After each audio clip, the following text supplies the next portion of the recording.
pretty, but it gets the job done. A strike in the 7th. Arnie Goldman is way out in front of Dave Ferraro, and we'll be right back. When the only sound is the frozen silence of winter, you go to work.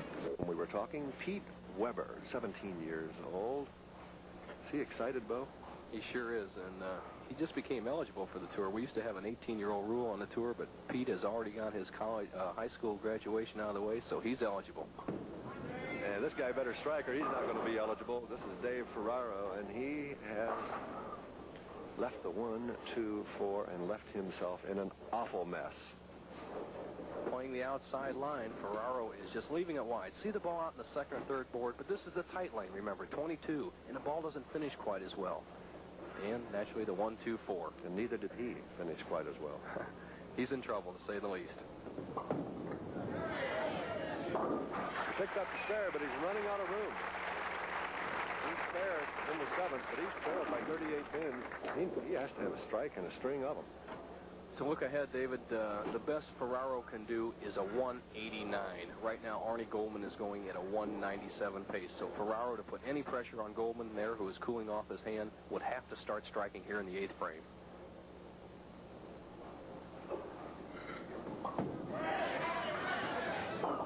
Got it up too much. Did he overcompensate, Bo? Well, he's had trouble on that lane, David. As we've seen, he's been high on the left-hand lane and light on the right. He just hasn't made any compensation during the match at all. You have to move your feet left on the lane that's hooking and move it out on the lane that's not hooking. 21 in the nose, ends up with the 4, 6, 7, 9, an unusual split. Ends up trailing by 42. And adding. Rather inartistic performance. He's trailing by 54 pins now, and Arnie Goldman can put him away. Arnie Goldman, if he wasn't loose before this match started, he has to be loose here in the 8th frame. A commanding 54-pin lead can extend to 64. Well, he's consistent to say the least, but not the way you want to be, David. The 1, 3, 9 again. It seems, though, that even though Goldman has a substantial lead, that both bowlers are out there searching and reaching and saying, where is the line? Where is the ball that I should be throwing? And neither one has found it. Neither one of them have been in this position before on national television, and that's what they're struggling about. They'll try to overcome their nerves. He's picked up some good spares. Earlier he picked up the 3, 5, 6, 9, then he picked up the 1, 3, 9, and now he's picked up the 1, 3, 9 again in the 8th. Arnie leaves the 1, 3, 9 one more time. I guarantee you we'll let him make a bowling tip of the week next year, David. You won't let anybody do that tip besides yourself.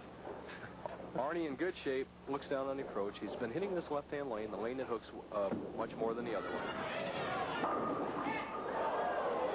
Pretty good hit and still left the 8th.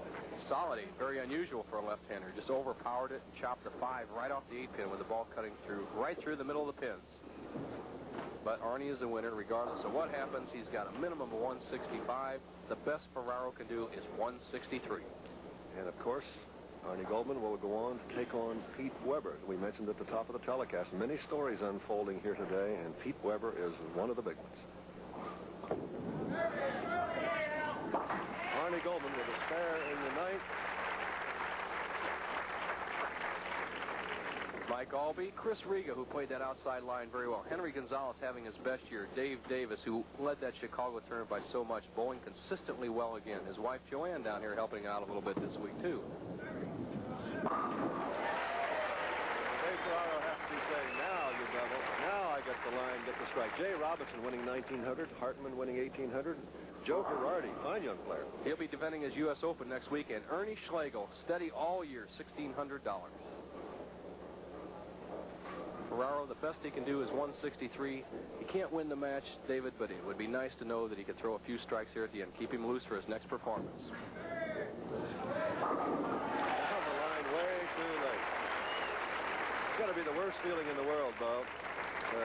Go the whole game without any strikes and get him in the 9th and 10th after the...